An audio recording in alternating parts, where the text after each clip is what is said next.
Fala pessoal, tudo bem? Como é que estão aí? Aqui é o professor Marlon Murari e hoje nós vamos fazer o comentário às questões de trabalho e processo do trabalho do 39º exame da OAB. Eu sei que a essa altura do campeonato você já deve ter visto algumas correções pela internet, o gabarito já está disponível, né? Mas eu espero aqui deixar a minha contribuição com dicas, com a correção efetiva da prova. Desde já, eu espero que você goste e aí ative as notificações, aí o sininho para receber as notificações, curta esse vídeo e, se possível, compartilhe para que ele chegue às pessoas que fizeram essa prova e principalmente para aquelas pessoas que ainda vão fazer os exames da OAB e até mesmo concursos públicos na área trabalhista, ok? Dado esse recado, então, vamos começar a nossa correção. Então, eu estou com a prova aqui. O que eu senti? Qual foi a minha impressão desta prova da OAB do 39º exame unificado? É que a FGV trabalhou com bastante situação problema, né? Acabou aquela coisa da letra seca tão somente da lei. Então ela trouxe várias situações problemas para que você raciocinasse como advogado e a partir de então, com o conhecimento da lei, da jurisprudência, realizasse aí, desenvolvesse o seu raciocínio e respondesse as questões. Então veja bem, ó, nessa prova que eu estou respondendo é a prova do tipo 1, branca, prova tipo 1, branca, e as questões de direito do trabalho e processo do trabalho começam na 71 e vão até a 80, tá bom?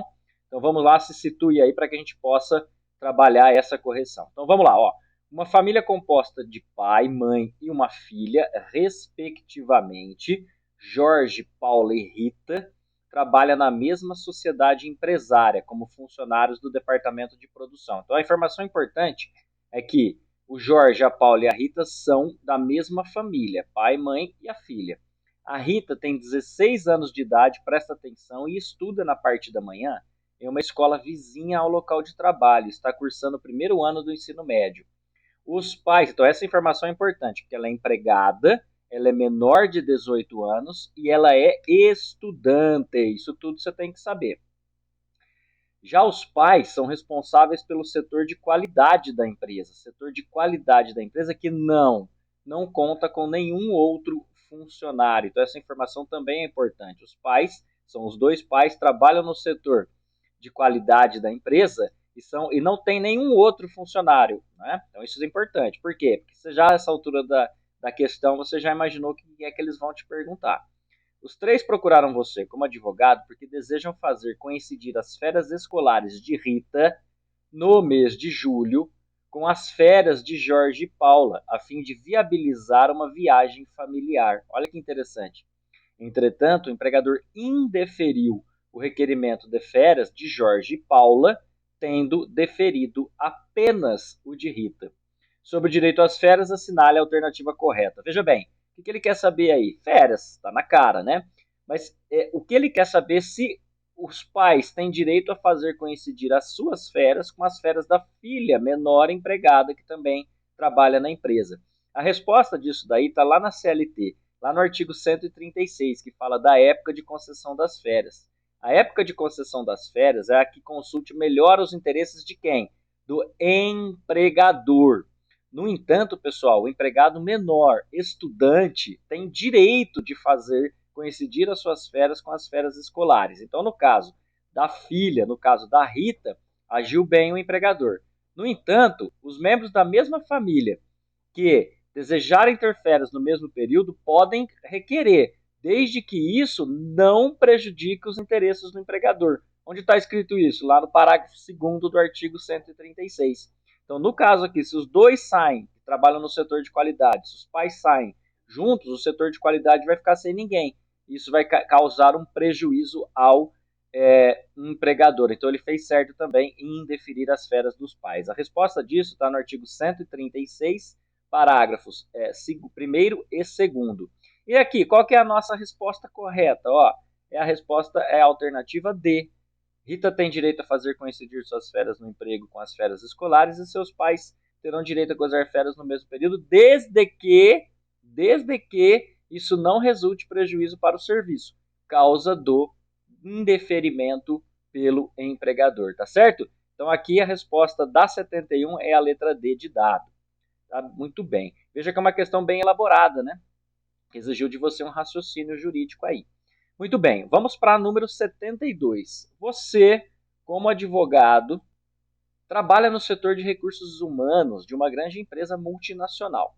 Como o gerente do setor está de férias, e é ele, na condição de gerente, que defere ou indefere as licenças reivindicadas pelos funcionários, a secretária do setor agora lhe indagou sobre as solicitações de 4 funcionários. O primeiro está com o contrato suspenso por doença, em gozo de benefício previdenciário de auxílio-doença comum e requer o pagamento do salário. O segundo requereu abono de 1 dia de trabalho em razão de doação de sangue. Ok. O terceiro formulou requerimento de dispensa para ser ouvido como testemunha na Justiça do Trabalho em audiência presencial. Ok. E o quarto e último aduziu que um primo faleceu e requereu dispensa do dia de trabalho. Não, não tem. Essa questão, pessoal, vamos lá, continuando aqui. Sobre as solicitações, considerando o teor da legislação trabalhista em vigor, assinale a alternativa correta. Essa questão tem a ver com a interrupção e a suspensão do contrato de trabalho, que eu, nas minhas dicas pré-exame, na semana que antecedeu, eu falei.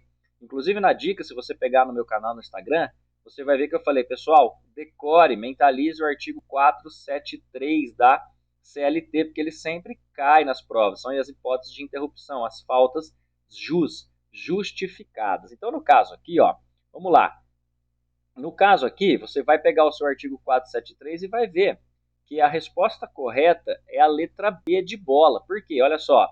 Em caso de doação voluntária devidamente comprovada, o empregado tem direito a 1 dia de licença remunerada a cada 12 meses. Então a alternativa correta é essa. Por quê? Olha só, as demais estão incorretas.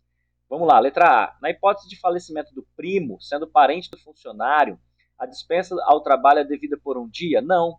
Você vai ver no seu artigo 473 que o falecimento do primo não é uma das hipóteses que autoriza a licença nojo. Tem até um nome, licença nojo, em virtude do falecimento. Olha a letra C. O empregado em gozo do auxílio-doença tem direito a receber a complementação salarial da diferença entre o benefício previdenciário e o salário? Não, o benefício previdenciário é pago pelo INSS na proporção e no cálculo de acordo com os ganhos do empregado. Não tem essa complementação de salário. D. A ausência ao trabalho para comparecimento em juízo refere-se tão somente aos casos de um empregado ser parte na demanda, mas não para servir como testemunha? Errado. É comparecer ao juízo, tanto como parte como testemunha, desde que solicitado. Tá? Então, neste caso, a letra D também está errada. Então, qual é a correta aqui? A B. Em caso de doação voluntária de sangue, 1 dia de trabalho, né, a cada 12 meses. 1 dia de licença a cada 12 meses. 72, letra B de bola, tá certo? Mais uma questão que envolveu aí o conhecimento, né, e a resolução com base no artigo 473, que é assim, pessoal, ele sempre cai, sempre pinga essa hipótese, tanto que nas minhas dicas, como eu acabei de dizer, eu falei também sobre ele. Vamos para 73, mais uma de direito do trabalho. As de direito do trabalho sempre vêm antes do que as de processo do trabalho. Determinada sociedade empresária possui cerca de 100 funcionários. Em razão da mudança na direção, decidiu realizar algumas dispensas. Ocorre que, de novo, uma situação problema. Alguns funcionários indicados para dispensa são detentores da garantia de emprego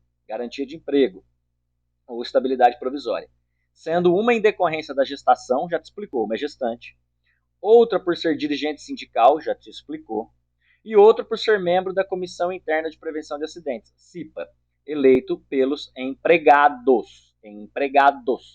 Tá certo? São 3 hipóteses aí. Além desses casos, existe um quarto funcionário que informou não poder ser dispensado por também ser membro da CIPA, mas indicado pelo próprio empregador. Diante disso, a sociedade empresária consultou você como advogado para saber os períodos e as possibilidades de dispensa. Períodos e possibilidades de dispensa. Pessoal, aqui, ó, gestante tem estabilidade ou garantia provisória? Tem. O dirigente sindical tem? Tem. O cipeiro tem? O representante dos empregados? Tem. E o cipeiro representante do empregador? Esse não tem. Então, a primeira parte da resposta você já sabe. O representante que foi indicado pelo empregador não é detentor da estabilidade. Agora, ele quer saber também os períodos, né?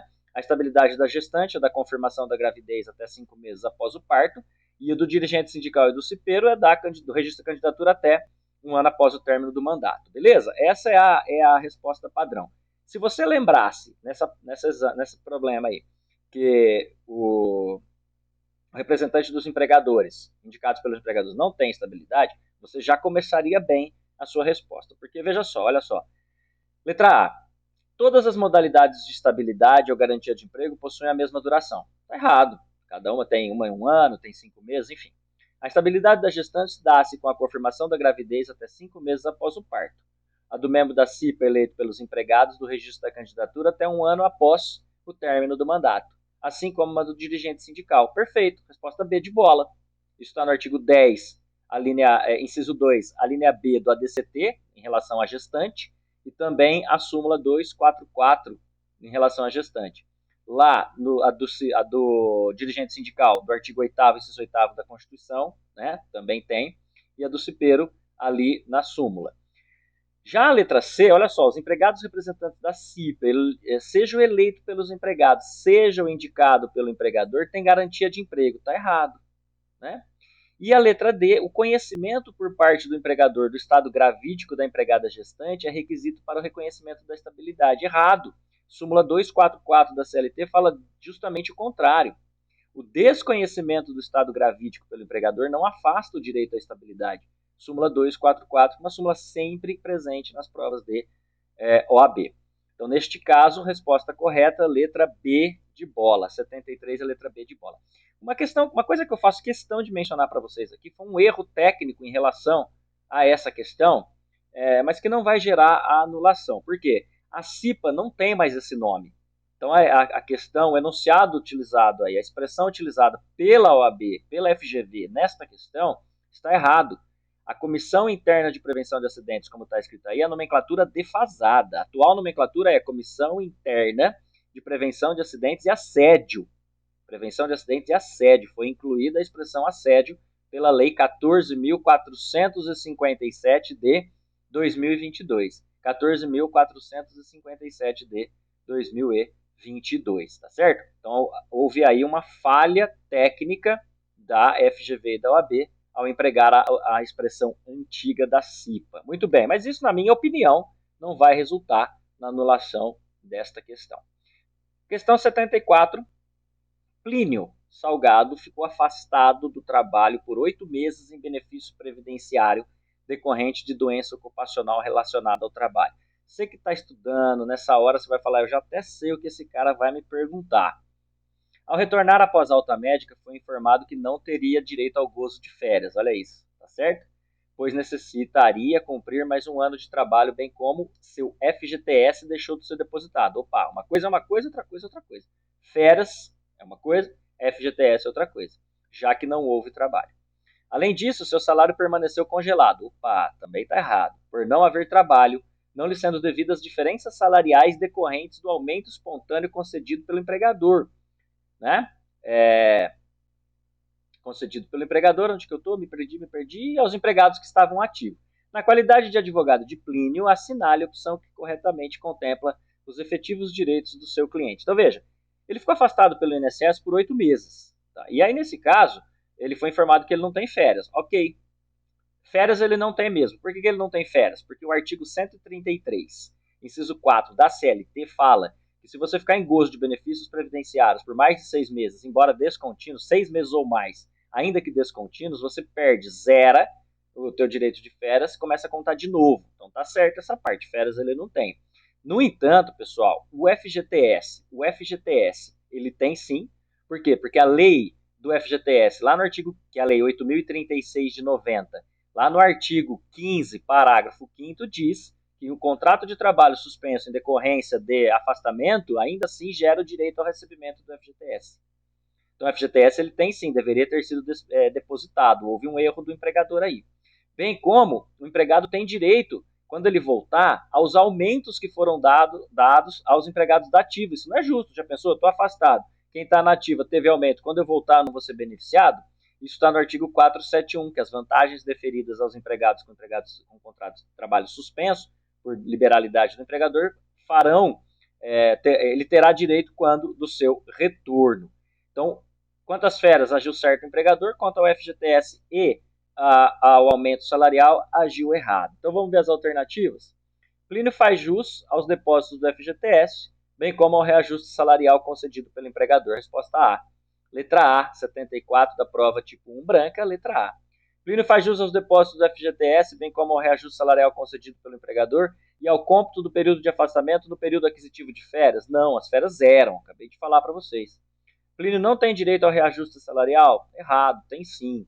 Plínio não tem direito ao FGTS? Errado, tem sim. A lei do FGTS, artigo 15, parágrafo 5º, fala que ele tem direito sim. Então, resposta correta da 74, prova tipo 1 branca, letra A. Beleza? Vamos para a última de direito do trabalho agora, 75. 75 vai falar o quê? Vai falar assim, ó, deixa eu só arrumar aqui porque eu gosto que ela fique bem. Ai, cara, deixa estar. Em uma determinada sociedade empresária trabalham, entre outras, as seguintes pessoas. Tá? José, que é teletrabalhador, presta atenção no teletrabalho. Eu falei sobre teletrabalho nas dicas, não falei expressamente sobre isso, mas falei que teletrabalho sempre cai. Então, o José, que é teletrabalhador e recebe salário por produção. Você já sabe que ele vai te perguntar. Você tem direito a hora extra. Produção. Produção e tarefa. Ele vai te perguntar se tem hora extra. Vanilda, que trabalha externamente, sem que o empregador consiga controlar o seu horário, mais uma vez, situação que foi anotada na CTPS e na ficha de registro do empregado. E Regina, que exerce a função de gerente, comanda um grupo de 45 pessoas, é dispensada da marcação de ponto e recebe salário de 8 mil, acrescido de gratificação de função de 4 mil. Ou seja, ele te deu todas as letras aqui que ele vai querer saber se tem hora extra. Tá? Então, você que está respondendo, você já sabe que nós estamos falando lá do artigo 62 da CLT. Nós estamos falando do artigo 62 da CLT e também lá do artigo 75A para frente da CLT que fala do teletrabalho. Então, vamos lá. Ó. Quem aqui tem hora extra? Ninguém. Sabe por quê? Porque ó, o José é teletrabalhador por produção. Por produção não tem. Nem por produção e nem por tarefa. O único teletrabalhador que tem direito à hora extra é o que ganha que trabalha por jornada. Ele tem jornada. O que trabalha por tarefa e produção não tem direito à hora extra. A Vanilda trabalha externamente sem controle de horário. Está lá no artigo 62 da CLT. Pode procurar. Então também não tem hora extra. E a Regina, que é gerente, tem uma função de confiança, controla um grupo de funcionários, tem poder de direção e, além do salário, ela ganha uma gratificação superior ao percentual estabelecido pela CLT, lá no artigo 62.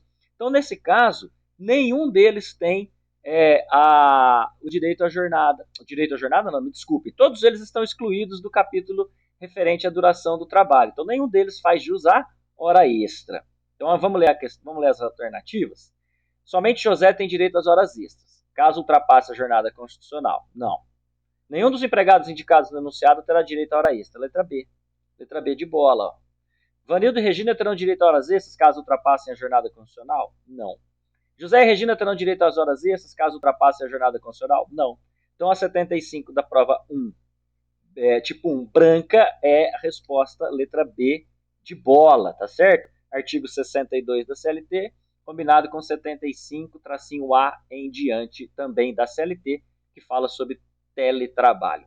Beleza, pessoal? Gostaram? Agora nós vamos para as questões de direito processual do trabalho que seguiram a mesma linha, tá? Seguiram a mesma linha de te dar uma situação problema, olha só, te dar aí uma situaçãozinha problema, para que você raciocine como advogado. Vamos lá.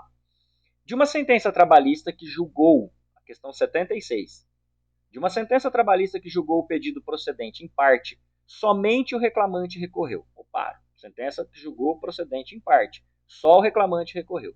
No prazo de 8 dias da intimação acerca do recurso, ou seja, a sociedade empresária foi intimada do recurso feito pelo reclamante, a sociedade empresária apresentou contrarrazões ao recurso ordinário e recurso ordinário adesivo. Para tudo que você está fazendo, olha aqui. Então, só uma parte recorreu porque a sentença foi procedente em parte. A outra foi intimada para fazer contrarrazão, em 8 dias. No mesmo prazo, ela fez a contrarrazão e o recurso adesivo. Tá certo, é assim mesmo que funciona. Você tem um prazo comum para fazer contrarrazão e, se você quiser, já que a sentença foi procedente em parte, você pode fazer o recurso, o quê? O recurso adesivo. Tá? Muito bem. Então, a pergunta vem de recurso adesivo. Ó. No recurso adesivo, o juiz concedeu vista ao reclamante que se manifestou desistindo do recurso principal. Então, isso que você tem que saber. Ele desistiu do recurso principal. Diante do caso retratado e nos termos da legislação em vigor, assinale a afirmativa correta. Pessoal, presta bastante atenção no que eu vou falar aqui, ó. Essa pergunta é sobre recurso adesivo. O recurso adesivo, presta atenção aqui, ele não tem previsão expressa na CLT. Ele tem uma súmula, que é aplicável a ele. Se você pegar a sua CLT, o índice remissivo, você vai ver. Mas ele usa as disposições subsidiárias do Código de Processo Civil, lá no artigo 997 para frente ali, que fala do recurso adesivo no CPC. Então, essa questão é uma questão importantíssima, porque ela não cobrou só processo do trabalho, ela cobrou também processo civil. Agora, o que ela cobrou, na verdade, nem é tão difícil assim. Por quê? Porque ela quis saber o seguinte: se desiste do recurso principal, se o reclamante desistiu do recurso principal, cai também o recurso adesivo? Resposta: sim. O recurso adesivo ele adere ao recurso principal. Então, se o recurso principal cai, cai também o recurso adesivo. Então, ele segue a mesma sorte do principal. Lembra daquele brocardo? O acessório segue o principal? Aplica aqui também. Então, o recurso adesivo ele segue a mesma sorte do recurso principal. Se a parte desistiu do recurso principal, prejudica também o recurso adesivo. Inclusive, é uma estratégia do reclamante. Quando ele percebeu, por exemplo, que o reclamado entrou com recurso adesivo, ele falou: isso aqui pode me prejudicar, eu desisto do principal e cai por terra o recurso adesivo. Tá certo, pessoal? Então é essa a questão. Veja bem, olha lá. Questão 76. Não existe previsão de recurso adesivo na CLT, por isso ele não pode ser interposto na Justiça. Ele pode sim. Não tem previsão expressa na CLT mesmo, mas ele pode ser interposto. Inclusive, existe súmula que fala que ele é compatível com recurso ordinário, recurso de revista, tá certo? Procure a súmula depois aí. E a própria súmula fala que não há necessidade de ter compatibilidade de matérias. A parte pode alegar uma coisa no recurso principal e a outra parte alegar uma outra matéria no recurso adesivo. Letra B. O recurso adesivo pode ser manejado na seara trabalhista e com a desistência do principal, o recurso adesivo será admitido. Errado. Se cai o principal, cai o adesivo também. Letra C. O recurso adesivo com a desistência do principal não poderá ser conhecido, ocorrendo assim o trânsito em julgado da sentença. Letra C de cebola. É essa a resposta correta. Isso está no artigo, anota aí, artigo 997, inciso 3º do Código de Processo Civil. Tá? Caiu o principal, cai também o adesivo. A desistência do recurso principal dependerá da concordância da parte contrária. Nada a ver isso, pessoal. A desistência não depende da concordância da parte contrária, beleza? Muito bem. Antes da gente passar para a próxima, eu quero te dar uma dica. Você que está assistindo aí, você que me honra muito com a sua audiência, a OAB costuma dar algumas dicas da peça que vai cair na segunda fase. Veja bem, normalmente ela pede uma questão na primeira fase, que envolve uma peça, que depois ela pede essa peça na segunda fase. Por exemplo, no exame 38, que foi o exame passado, na primeira fase caiu agravo de petição, uma pergunta de primeira fase sobre agravo de petição. E agravo de petição foi a peça cobrada na segunda fase do 38. Aqui ele está pedindo recurso adesivo. Cuidado, pode ser o recurso adesivo na tua prova de segunda fase, tá certo? Se você quiser saber mais sobre o recurso adesivo, vem nas minhas aulas aqui, dá uma olhada no meu material. Eu tenho um curso sobre a segunda fase que pode te interessar. Mas já desde já fica a dica. Recurso adesivo ele tem a mesma estrutura do recurso principal. A única coisa é que ele vai aderir. Você vai ter que colocar recurso adesivo ao recurso tal. Tá certo? Ou então recurso ordinário na forma adesiva. Tá certo? É um exemplo aqui que eu estou te dando. Gostou desse conteúdo? Me siga aqui que eu vou soltando mais informações de agora para frente até a nossa segunda fase. Então, 76, letra B. A questão 77 vai falar o que para nós? O município de Sete Lagoas, Minas, foi condenado de forma subsidiária numa reclamação trabalhista envolvendo terceirização. Tranquilo. Sendo infrutífera a execução, cuidado, então você já está falando da execução, aí que você fica atento, quanto o prestador dos serviços, a execução foi direcionada em desfavor do município, que pretende ajuizar embargos à execução, questionando os cálculos. Pessoal, nas minhas dicas, pega meu Instagram lá, vai no meu Instagram, @profmarlomuraro, o endereço está aqui embaixo, o endereço está aqui embaixo, dá uma olhadinha aqui, que eu falei numa das dicas sobre embargos à execução. Falei embargos, inclusive eu falei quem é dispensado do preparo desses embargos, da garantia do juízo, melhor dizendo, tá certo? Então, veja bem, foi uma dica dada, porque execução sempre cai, uma questão em um processo de trabalho. Então, nesse caso aqui, ele quer saber se o município, que é a administração pública, que é a fazenda pública, se o município precisa garantir o juízo. E a resposta é não, o município não garante o juízo. O município é citado para apresentar os embargos, tão somente, não para garantir o juízo, tá bem? Então, neste caso aqui, a resposta da 77 é a letra B. Ó, vamos ler as alternativas. Sobre o caso, de acordo com a lei de regência, que é a lei de execução fiscal, beleza? Será obrigado a garantir o juízo porque não há privilégios na justiça do trabalho? Errada. É desnecessária a garantia do juízo diante da natureza jurídica do executado? Sim. Letra B, de bola. Natureza de fazenda pública não garante juízo. É citado para apresentar embargos tão somente. Tá? Então, a 77 da prova tipo 1 branca, letra B, de bola.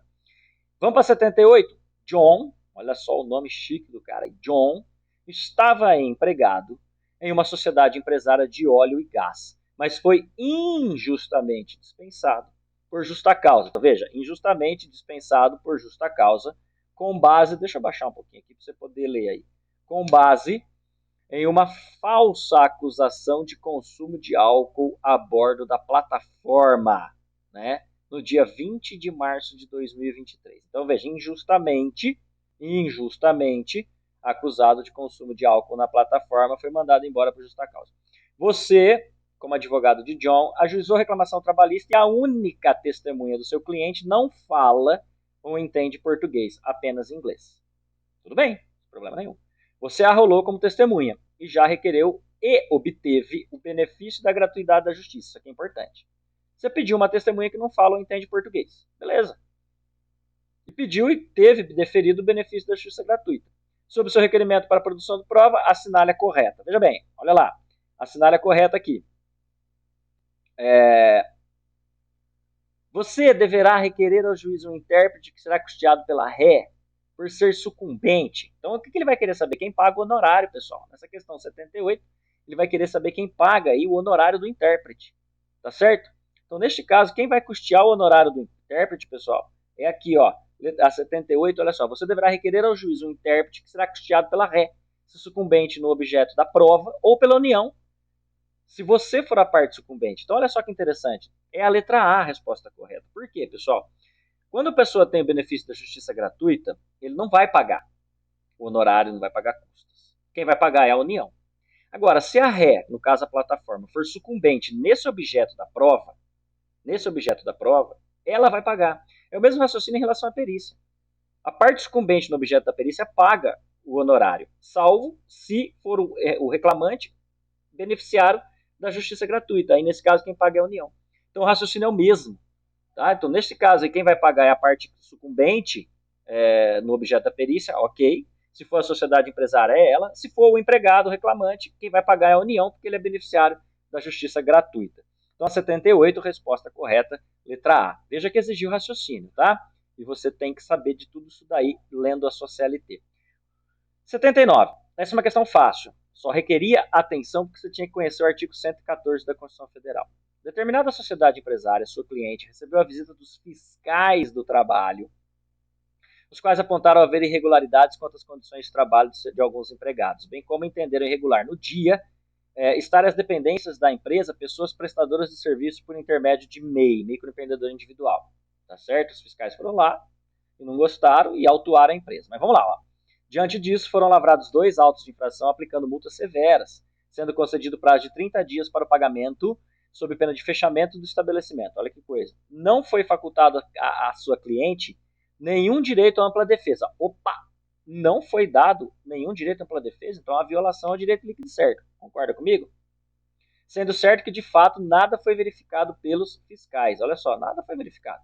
A sociedade empresária tem toda a documentação de todas as condições de trabalho e alega que os prestadores de serviço são autônomos. Tá? Assinale a opção que indica a medida judicialmente cabível que melhor atenda com urgência aos interesses da sua cliente. Aí eu pergunto para você, todas as vezes que houver, por parte da administração pública, violação a direito líquido certo, não amparável por habeas corpus ou habeas data, o que cabe? O que cabe, você aí? Mandado de segurança.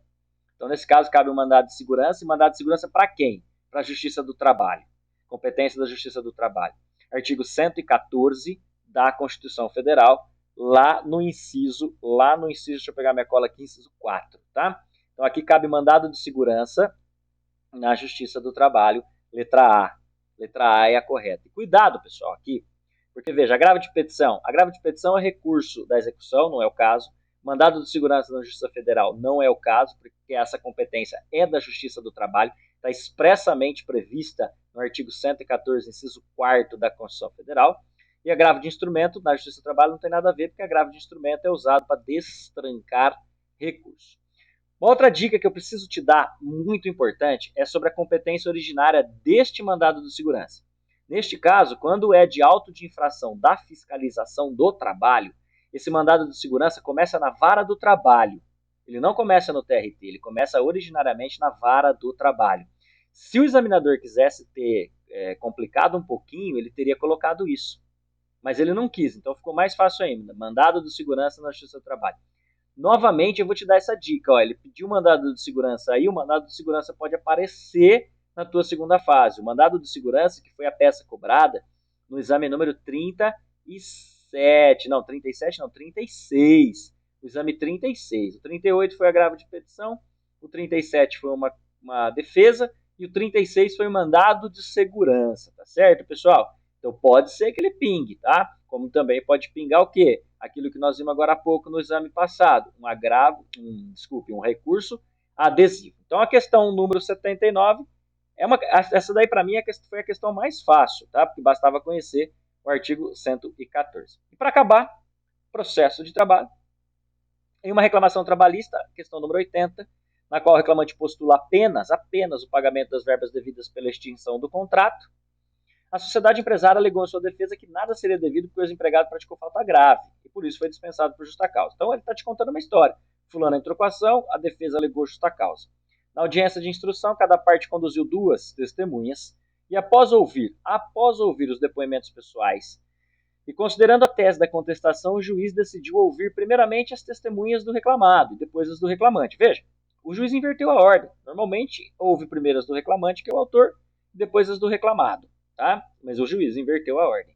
Diante dos fatos e da previsão da CLT, assinale a alternativa correta. O que ele quer saber? Se o juiz pode mesmo se ele, inverter inverter a ordem da prova, tá? Errou o juiz, pois de acordo com a CLT, as testemunhas do reclamante devem ser ouvidas antes daquelas conduzidas pelo reclamado? Não. Uma vez que a CLT não dispõe sobre a ordem da produção da prova, fica a critério do magistrado a definição? Errado, porque a CLT dispõe sim, a CLT fala. Tá? O artigo 818 para frente vai falar sobre isso. O juiz tem o poder de alterar a ordem de realização das provas, inclusive a oitiva de testemunha, tendo em vista as alegações das partes, adequando-a às necessidades do conflito? Sim. Sim, artigo 765 da CLT fala que o juiz tem a livre direção do processo, mas especificamente aí o artigo 818, parágrafo quê? Parágrafo 1º da CLT fala que o juiz, observando o caso, pode alterar inverter distribuir diferente, vamos colocar aqui, a ordem das provas de acordo com o processo, de acordo com a necessidade, de acordo com a viabilidade da prova. Então, a resposta dessa questão 80 é a letra C. E aí eu posso conjugar o artigo 765 com o artigo 818 da CLT. Então, resposta certa, letra C. Com isso, pessoal, nós fizemos o comentário de todas as questões de trabalho e processo do trabalho de maneira simples, rápida e efetiva, porque eu acho que é isso que você quer. De novo, se você gostou, deixa aí o teu joinha, tá? Se inscreva no canal para receber as notificações quando eu subir vídeo, tá? Eu tenho cursos relacionados à segunda fase que podem interessar você aí, então é só me chamar nesses contatos que eu deixo aqui embaixo, no meu canal do Instagram ou no próprio WhatsApp, que alguém vai conversar com você. Beleza, pessoal? Até a próxima. Espero que você tenha gostado. Até mais.